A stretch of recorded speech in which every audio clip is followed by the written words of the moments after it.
Le garçon a dit qu'il avait tout vu, ce qu'il a révélé a choqué le juge. La ville était nichée entre des champs vallonnés et des bosquets de pins denses, un endroit où le temps semblait s'écouler à son propre rythme. Une seule route y menait, bordée de maisons usées par les intempéries dont les façades portaient le poids d'histoires inédites.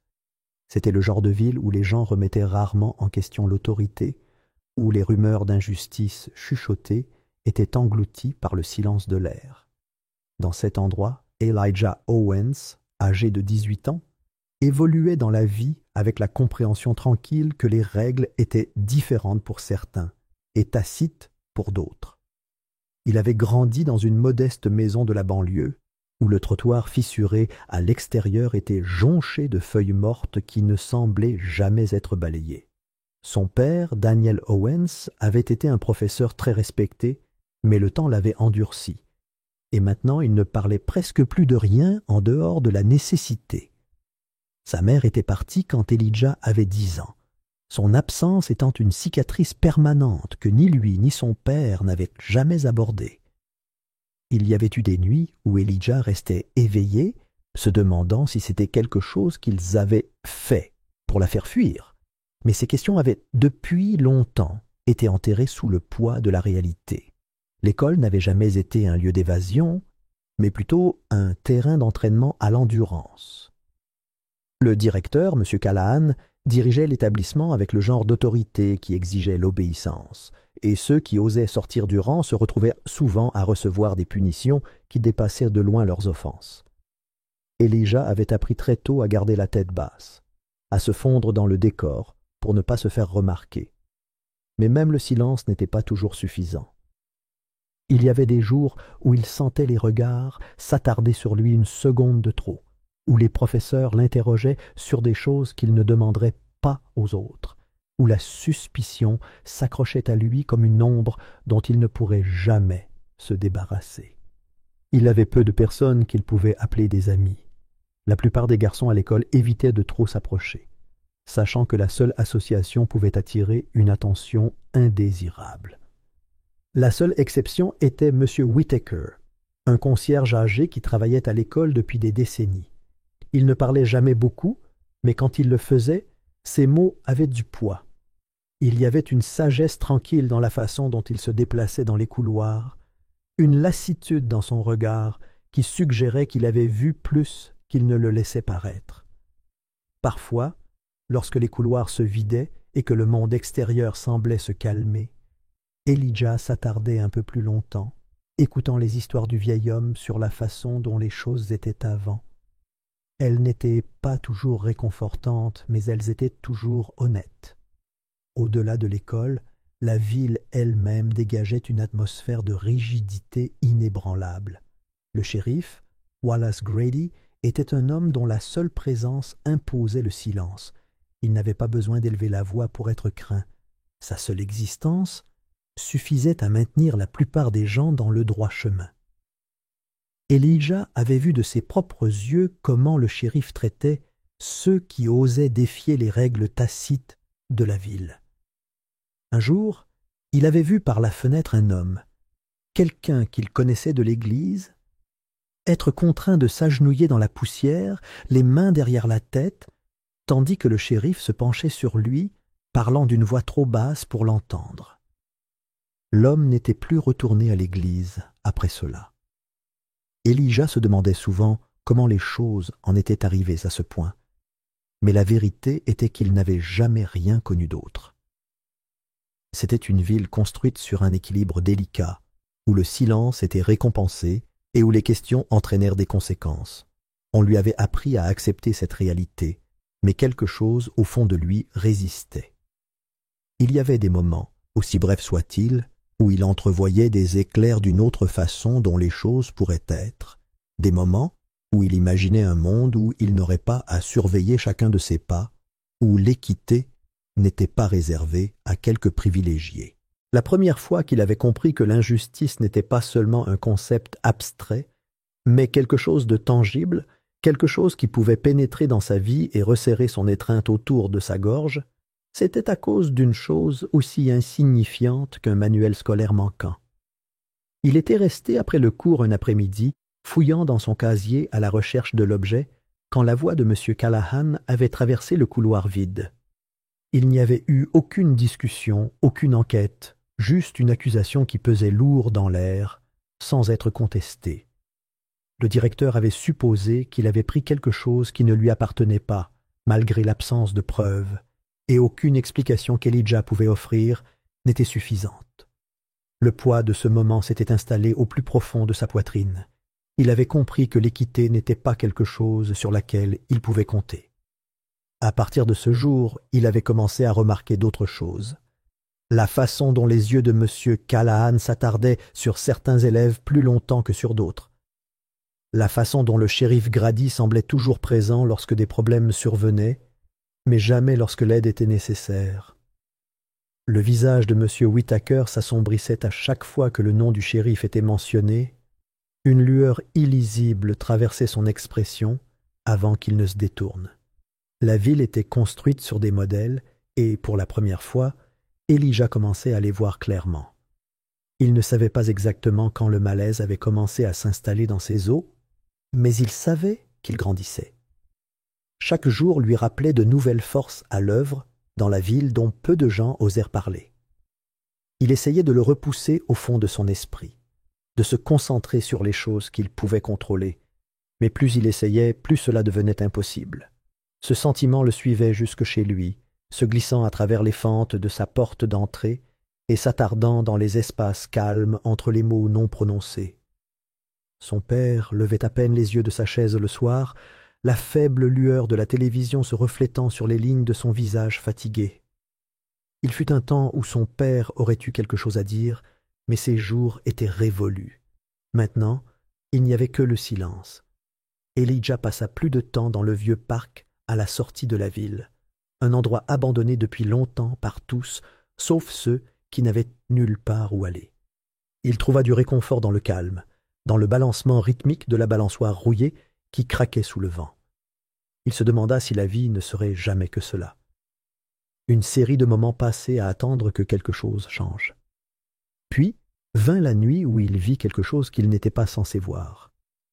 Cela commença comme rien de plus qu'une faible lueur de mouvement au loin, une ombre là où il n'aurait pas dû y en avoir. Il aurait dû se détourner, continuer à marcher. Mais quelque chose le cloua sur place. Son souffle s'arrêta alors que l'obscurité se déplaçait, révélant une silhouette debout, juste au-delà de la lueur du lampadaire. Pendant un moment, tout sembla immobile. Puis le silence fut brisé par un son qui lui envoya de la glace dans les veines. C'était le son du contrôle, du pouvoir exercé de la manière la plus cruelle possible. Et tandis qu'il se tenait là, caché dans l'obscurité, il savait que ce qui se passait à cet instant allait tout changer. Elijah se retrouva à traverser les jours dans un brouillard, son esprit tournant en boucle sur ce qu'il avait vu dans l'obscurité de ce coin de rue. Cela lui collait aux épaules, un poids pressant contre sa poitrine, l'empêchant de se concentrer sur autre chose. Il avait appris depuis longtemps que la ville avait ses secrets, mais le voir se dévoiler sous ses yeux lui avait enlevé toute illusion selon laquelle ces secrets resteraient enfouis. Chaque fois qu'il fermait les yeux, la silhouette sombre réapparaissait dans son esprit, et le son, aigu, indéniable, résonnait dans ses oreilles. Il voulait oublier, se convaincre que ce n'était rien de plus qu'un tour de passe-passe de la nuit, mais quelque chose au fond de lui refusait de le laisser partir. À l'école, le monde continuait comme si rien n'avait changé. Les élèves se déplaçaient dans les couloirs avec leurs pas pressés habituels, et les professeurs poursuivaient leur routine. Mais pour Elijah, tout semblait différent. Il remarqua la façon dont le regard de M. Callahan s'attardait sur lui à chaque fois qu'il passait, la façon dont certaines conversations semblaient s'arrêter quand il entrait dans une pièce. Il avait une conscience tacite qui l'enveloppait comme une seconde peau, un sentiment que le monde avait changé, même si personne d'autre ne le reconnaissait. Ce sentiment ne fit que s'accentuer lorsqu'il se retrouva convoqué dans le bureau du directeur pour des raisons qui ne furent jamais clairement expliquées. M. Callahan était assis derrière son bureau, ses doigts tapotant sur la surface dans un rythme lent et délibéré. La conversation fut brève, à peine plus que de vagues avertissements déguisés en inquiétude. Il y avait eu des murmures, remarqua M. Callahan, à propos d'élèves qui s'attardèrent dans des endroits où ils n'étaient pas à leur place, à propos de la curiosité qui menait aux ennuis. Elijah était assis raide sur la chaise, gardant une expression neutre, tandis que les mots se posaient sur lui comme un linceul. Il savait ce qu'ils signifiaient. Le poids de cette histoire le suivait jusque chez lui, s'étendant dans les espaces calmes de sa vie. Son père restait inchangé, absorbé dans son silence habituel, inconscient de la tempête qui se préparait à l'intérieur de son fils. Elijah envisagea de lui en parler, laissant les mots sortir dans l'espoir qu'il pourrait soulager sa poitrine de ce poids. Mais il savait déjà comment cette conversation se terminerait. Son père lui dirait de laisser les choses tranquilles, de laisser les choses aller. C'était le même conseil qu'il avait toujours donné, la même résignation silencieuse qui l'avait empêché de résister aux injustices qui les entouraient. Alors Elijah le garda pour lui, laissant le secret s'envenimer dans un coin de son esprit, devenant plus lourd chaque jour qui passait. La présence du shérif en ville semblait plus prononcée maintenant, comme si l'homme était devenu un élément incontournable dans des endroits où il était rarement vu auparavant. À l'épicerie, à la station-service, même devant l'école, son ombre semblait s'étendre davantage, son regard froid balayant la ville comme une menace inexprimée. Elijah évita son regard quand ils passèrent, mais il sentit le poids de ce regard se presser contre lui. Un avertissement silencieux qui lui fit froid dans le dos. Il n'y avait pas d'erreur possible. Il était surveillé. Il ne fallut pas longtemps pour que les injustices autour de lui commencent à s'accumuler d'une manière qui ne pouvait plus être ignorée. Un après-midi, il entendit un camarade de classe, un garçon nommé Matthew, se disputer avec un professeur au sujet d'un devoir qui avait disparu. Matthew insista pour l'avoir rendu, sa frustration évidente dans la tension de sa voix.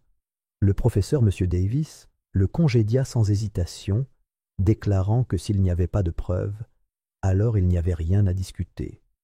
Mais Elijah avait vu Matthew le rendre. Il avait été là, avait regardé le garçon poser le papier sur le bureau. Lorsque Matthew protesta à nouveau, la voix du professeur devint sèche. L'avertissement sous ces mots indéniables. « Laisse tomber » ou « fais face aux conséquences ». Le garçon se tut, les poings serrés à ses côtés, la bagarre se dissipant de son expression. Elijah voulait dire quelque chose, s'avancer et confirmer ce qu'il avait vu, mais avant qu'il ne puisse le faire, M. Callahan apparut dans l'embrasure de la porte, sa présence étant suffisante pour sceller le sort de Matthew. Le lendemain, Matthew fut mis en retenue pour manque de respect envers un professeur, et le devoir manquant ne fut plus jamais mentionné. La prise de conscience s'installa dans l'estomac d'Elijah comme une pierre. Il n'était pas le seul. La ville fonctionnait selon un système dans lequel certaines personnes étaient toujours du côté des perdants, où la justice était utilisée comme une arme plutôt que comme un bouclier. Il ne s'agissait pas de savoir si c'était bien ou mal, mais de pouvoir, de contrôle. Et ceux qui osaient le remettre en question en payaient le prix. Déterminé à ne pas se laisser sombrer dans la même complaisance silencieuse, Elijah commença à prêter plus d'attention. Il s'attarda après les cours, observant la façon dont certains élèves étaient traités différemment, la façon dont les punitions étaient redistribuées injustement. Il vit que la voiture du shérif était souvent garée à l'extérieur d'endroits où elle n'avait aucune raison d'être, que les personnes arrêtées et interrogées étaient toujours les mêmes. Il commença à remarquer les liens, les schémas. Ce n'était plus seulement un sentiment de malaise, c'était réel, tangible, indéniable, et pourtant, personne ne dit un mot. La nuit où tout a changé, il rentrait chez lui à pied depuis la bibliothèque, les pensées lourdes du poids de ce qu'il avait découvert. L'air était lourd d'une odeur de pluie, le ciel était bas et agité. Il s'engagea sur le tronçon de route tranquille qui menait à son quartier, son esprit continuant à trier les pièces du puzzle qui commençait à se former devant lui. Et puis il le vit. L'allée était en partie cachée par la faible lueur des lampadaires, un mince filet d'obscurité niché entre deux vieux bâtiments. Il n'y aurait pas jeté un second coup d'œil s'il n'y avait pas eu le son qui flottait dans l'air, bas, aigu, rempli de quelque chose qui faisait accélérer son pouls. Il ralentit le pas, son souffle se bloquant dans sa gorge tandis que ses yeux s'habituaient aux ombres. Deux silhouettes se tenaient dans l'espace étroit, leur posture tendue, le poids de leur présence indéniable. L'une d'elles bougea brusquement, ce changement envoyant une secousse de malaise dans les membres d'Elijah. Il recula, l'instinct de partir en conflit avec l'attrait indéniable de la curiosité. Et puis il vit l'éclat d'un badge, l'éclat du métal captant la faible lumière, et tout en lui se figea. L'instant suivant se déroula au ralenti, le bruit de l'impact, une voix étouffée, le craquement distinct de quelque chose se brisant contre la brique impitoyable. La deuxième silhouette s'effondra légèrement, ses épaules se replièrent vers l'intérieur, un halètement silencieux glissa dans l'air. Elijah ne pouvait pas voir son visage, mais sa silhouette lui était indubitablement familière. Son estomac se tordit, la terreur s'installant au plus profond de ses os. Le shérif Grady se tenait au-dessus de la silhouette tombée, son expression indéchiffrable, sa posture rigide avec autorité. Le souffle d'Elijah s'arrêta alors qu'il réalisait. Ce n'était pas une erreur, ce n'était pas une arrestation qui avait mal tourné ou un moment de perte de contrôle. C'était délibéré, calculé. Il se glissa plus loin dans l'ombre, son cœur martelant ses côtes. Il savait alors que ce qui se passait dans cette ruelle était plus grand qu'il ne l'avait imaginé, plus grand que les petites injustices dont il avait été témoin à l'école ou dans la rue. Et alors qu'il se tenait là, figé sur place, regardant le shérif ajuster sa ceinture et reculer avec la certitude calme d'un homme qui savait qu'aucune conséquence ne s'en suivrait, Elijah comprit autre chose. Il n'y avait pas moyen de revenir en arrière.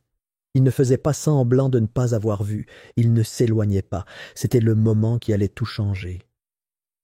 Les mains d'Elijah tremblaient alors qu'il était assis à l'extérieur de la salle d'audience, son esprit repassant les événements de cette nuit avec la clarté d'une blessure qui refusait de cicatriser.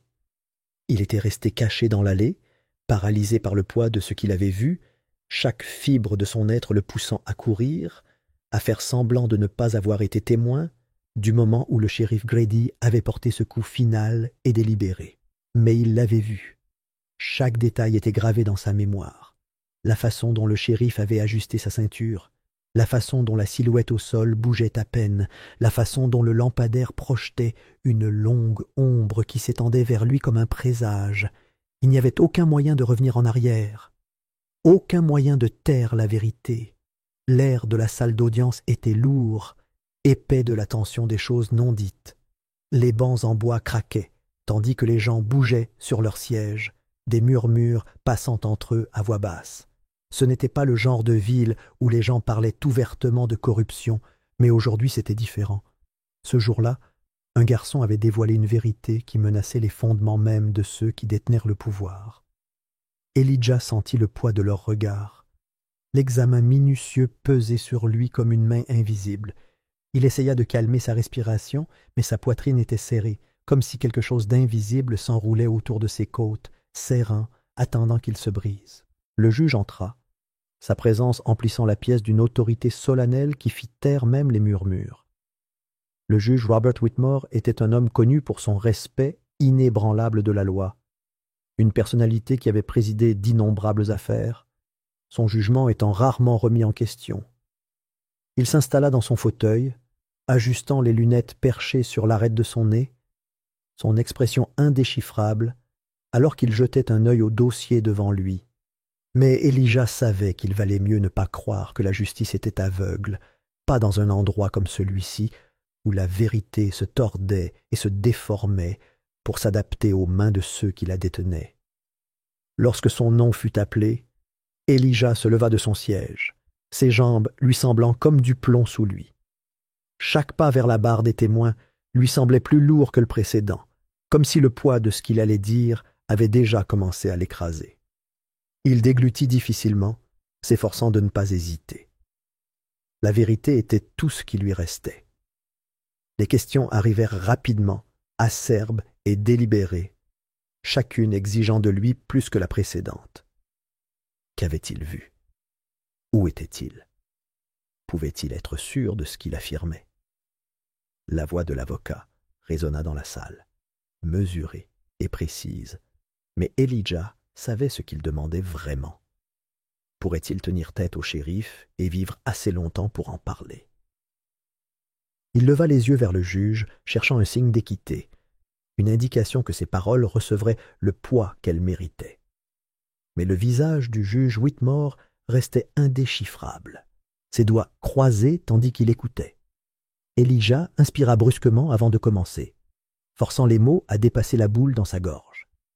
Il décrivit l'allée, les silhouettes, les mouvements, le bruit indubitable de la violence. Il dépeignit la scène telle qu'elle s'était déroulée, n'épargnant aucun détail, sa voix stable malgré la tempête qui faisait rage en lui.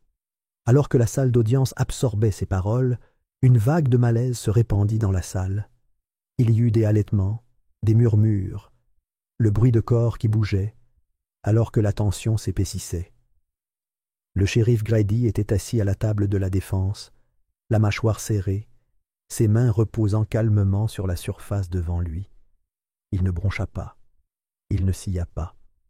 Il se contenta d'observer. L'avocat de la défense se pencha en avant, ses lèvres serrées en une ligne serrée, alors qu'il s'interrogeait sur la fiabilité de la mémoire d'Elijah. L'obscurité, la distance, l'impossibilité absolue qu'un garçon seul dans la nuit ait vu quelque chose que personne d'autre n'avait vu. Elijah se prépara, sachant qu'ils essaieraient de le démanteler morceau par morceau, de grignoter la vérité, jusqu'à ce qu'il ne reste plus que le doute. Son rythme cardiaque résonna dans ses oreilles lorsqu'il croisa le regard de l'avocat. Il savait ce qu'il voulait, le faire vaciller, le faire se remettre en question. Mais il avait passé trop de temps à avaler les injustices de cette ville. Il ne le ferait pas maintenant. Il reprit la parole, sa voix inflexible, racontant comment il avait vu le shérif reculer, ses mouvements précis, répétés, comment il n'y avait eu aucune précipitation, aucune panique, aucune hésitation. Comment l'homme au sol avait à peine bougé après ce coup final. Les mots d'Elijah transpercèrent la salle comme une lame, laissant derrière eux un silence qui semblait plus lourd qu'avant. Le juge Whitmore se déplaça enfin sur son siège, ses doigts tapotant contre la surface en bois devant lui. Il y avait quelque chose dans ses yeux maintenant, quelque chose qui n'était pas là avant. L'incertitude. Les portes de la salle d'audience s'ouvrirent soudainement, et une autre silhouette entra. Un homme en uniforme, le visage pâle sous le poids de ce qu'il portait. L'officier Reynolds se déplaça vers l'avant de la salle, ses mains se resserrant à ses côtés, alors qu'il hésitait avant de parler. Lorsqu'il le fit, sa voix était à peine plus haute qu'un murmure, mais les mots firent trembler l'espace. Il y avait des images. Un murmure se répandit comme une traînée de poudre. L'expression de l'avocat de la défense s'assombrit, le sang-froid du shérif Grady vacilla enfin. Le juge Whitmore se pencha en avant, son regard s'aiguisant alors qu'il exigeait des éclaircissements. Reynolds hésita une fraction de seconde avant d'acquiescer. Les images de la caméra corporelle n'avaient pas été effacées comme on le pensait à l'origine. Elles avaient été récupérées et racontaient la même histoire qu'Elijah venait de prononcer. La révélation s'est abattue sur la salle d'audience comme un raz-de-marée. Les murmures se sont transformés en explosions. Les voix se sont élevées dans l'incrédulité et la colère. Les doigts du shérif Grady se sont recroquevillés dans ses paumes, sa mâchoire s'est serrée alors que les murs qu'il avait construits autour de lui commençaient à se fissurer. Elijah resta figé à la barre des témoins, le poids de ce qui venait de se passer s'abattant sur lui. Il s'était attendu à une résistance, s'était préparé au doute, à l'incrédulité. Mais il ne s'était pas préparé à cela.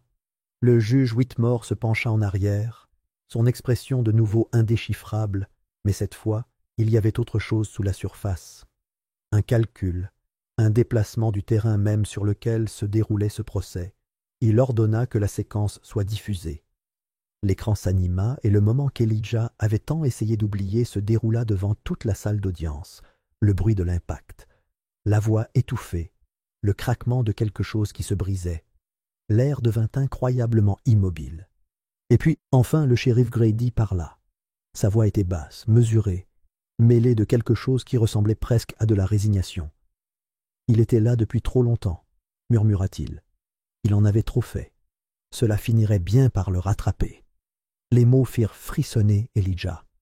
Le shérif ne plaida pas, ne discuta pas. Il resta simplement assis là, à regarder le monde autour de lui s'écrouler. Le juge Whitmore tourna son regard vers Elijah, l'étudia un long moment avant d'acquiescer. Ces mots suivants envoyèrent une nouvelle vague dans la salle, une déclaration qui portait le poids de la finalité. L'affaire allait se poursuivre. Il y aurait des conséquences. Lorsque le marteau s'abaissa, Elijah laissa échapper un soupir qu'il n'avait pas réalisé avoir retenu. Il avait dit la vérité, et contre toute attente, le monde l'avait écouté. Mais lorsqu'il descendit de la barre, il savait que c'était loin d'être fini. La vérité avait été révélée, mais la justice n'avait pas encore été rendue. L'écho du marteau s'était à peine estompé, lorsque le juge Whitmore se pencha en avant, les mains jointes dans un moment de délibération immobile. Le poids de la décision qui l'attendait était indéniable. Le genre de décision qui avait le pouvoir de briser les fondations sur lesquelles la ville avait été construite. Le shérif Grady était assis immobile à la table de la défense, les yeux fixés devant lui, son expression indéchiffrable.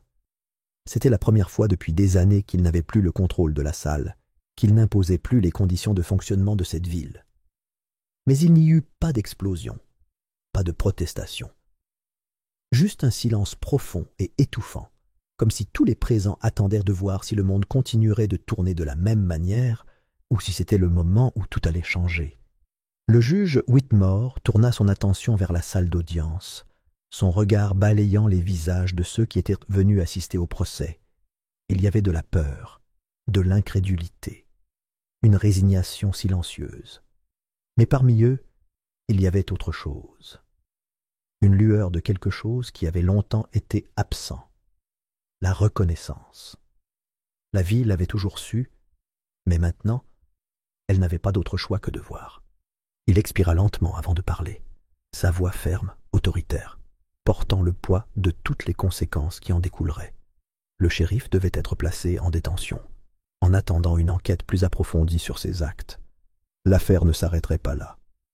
Ce qui avait été révélé n'était pas un simple acte répréhensible, mais un schéma qui s'étendait bien au-delà de la seule nuit dont Elijah avait été témoin. Il serait examiné, disséqué et justice serait rendue, que la ville soit prête ou non. La salle éclata en murmures, certains étouffés, d'autres remplis d'indignation silencieuse. L'officier Reynolds se tenait raide près de la porte, les épaules tendues, le visage tiré. Il avait su ce que cela signifiait lorsqu'il s'était avancé, lorsqu'il avait pris la décision de fournir les images. Il n'y avait pas de retour en arrière, pas de défaire ce qui avait été fait. Le badge, qu'il avait autrefois porté avec certitude, semblait maintenant être quelque chose d'entièrement différent, un poids qu'il n'était plus sûr de pouvoir porter. Mais lorsqu'il jeta un coup d'œil vers Elijah, voyant l'épuisement inscrit sur le visage du garçon, il sut qu'il avait fait ce qu'il fallait. Les mains de Grady étaient menottées, le clic métallique résonnant dans le silence. Il ne résista pas, ne parla pas. Il se leva simplement, se laissant guider hors de la salle d'audience, sa présence persistant même lorsque les portes se refermèrent derrière lui. L'instant resta suspendu dans l'air, s'étirant plus longtemps qu'il n'aurait dû, comme si la ville elle-même essayait de saisir le sens de ce qui venait de se passer. Pour la première fois, le shérif n'était pas celui qui décidait qui était libre et qui ne l'était pas.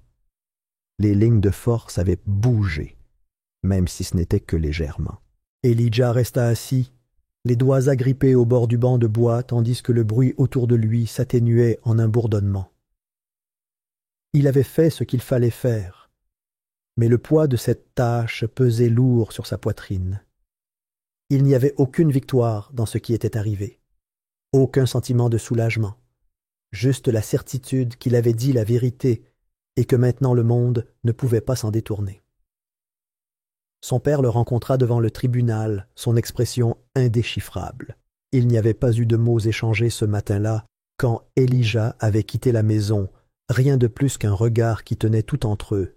Mais maintenant, debout en plein air, son père laissa échapper un lent soupir, son regard scrutant. Il y avait eu un temps où Daniel Owens avait défendu quelque chose, où il avait été le genre d'homme à s'exprimer. Mais des années de silence avaient enseveli cette partie de lui sous des couches de prudence et de résignation. Maintenant, en voyant son fils debout devant lui, ayant fait ce qu'il ne pouvait pas faire lui-même, quelque chose vacilla dans ses yeux. Ce n'était pas tout à fait de la fierté, pas encore, mais c'était quelque chose de proche. La ville ne changea pas du jour au lendemain. L'arrestation du shérif avait provoqué des remous dans la communauté, mais tout le monde n'était pas le bienvenu. Certains parlaient à voix basse, prévenant de ce qui allait suivre, des troubles qui allaient suivre. D'autres continuaient comme si de rien n'était, refusant de reconnaître que le monde autour d'eux avait changé. Mais Elijah savait que des fissures s'étaient reformées et que les fissures ne faisaient que s'élargir avec le temps. Les jours qui suivirent furent un flou de conversations calmes, d'articles de presse qui tournaient autour de la vérité, mais ne pouvaient plus l'ignorer complètement. Il entendit des professeurs chuchoter dans les couloirs, ceux qu'il avait autrefois regardés à travers lui s'arrêtant maintenant quand il passait. À la maison, son père était toujours un homme de peu de mots, mais le silence entre eux avait changé. Ce n'était plus le poids lourd et oppressant qu'il avait été autrefois. C'était autre chose, quelque chose qui attendait d'être comblé.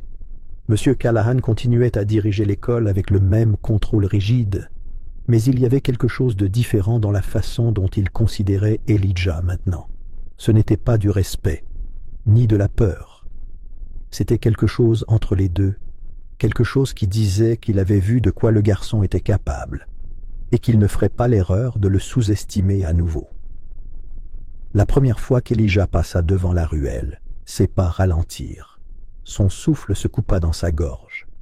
Les murs de briques restèrent inchangés, indifférents à ce qui s'était passé là.